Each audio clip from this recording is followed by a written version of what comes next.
ರಾಮನ ಕಾಲದಲ್ಲಿ ಹೇಗಿತ್ತು, ಕೃಷ್ಣನ ಕಾಲದಲ್ಲಿ ಹೇಗಿತ್ತು, ಅಂತಹ ಭಾರತ ಈಗಾಗಬೇಕು. ಈಗೆಲ್ಲಿ ರಾಮ, ಈಗೆಲ್ಲಿ ಕೃಷ್ಣ ಅನಬೇಡಿ. ಈಗಲೂ ಮೂಲ ರಾಮದೇವರಿದ್ದಾರೆ, ದಿಗ್ವಿಜಯ ರಾಮದೇವರಿದ್ದಾರೆ, ತಿರುಪತಿಯ ತಿಮ್ಮಪ್ಪ ಇದ್ದಾನೆ, ಶ್ರೀಮದ್ ಆಚಾರ್ಯರಿದ್ದಾರೆ.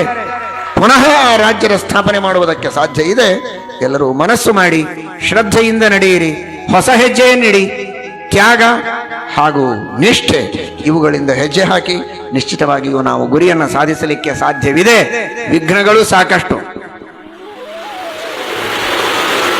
ಅಯ್ಯೋ, ಇಲ್ಲಿಂದ ಎದ್ದ ತಕ್ಷಣ ವಿಘ್ನ ಶುರುವಾಗ್ತದೆ. ಅದಕ್ಕೇನ್ ಮಾಡಬೇಕು? ನಿವಾರಯಸ್ವ ಅನಿಷ್ಟಾನಿ ಸಾಧಯೇಷ್ಟಾನಿ ಮಾಧವ.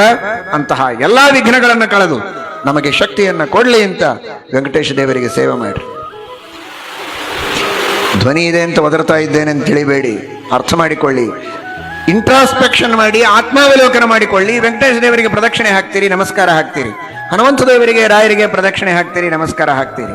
ಯಾರೂ ಇಲ್ಲ ಅಂತ ನಾನು ಹೇಳ್ತಾ ಇಲ್ಲ, 1000 ಜನ ಇರಬಹುದು ನಮ್ಮಂಥವರು. ಆದರೆ ಒಬ್ಬೊಬ್ಬರು ವೈಯಕ್ತಿಕವಾಗಿ ಆತ್ಮಾವಲೋಕನ ಮಾಡಿಕೊಂಡು ನೋಡಿ. ನಮ್ಮ ದೇಶದಲ್ಲಿ ಧರ್ಮದ ರಾಜ್ಯದ ಸ್ಥಾಪನೆ ಆಗಬೇಕು.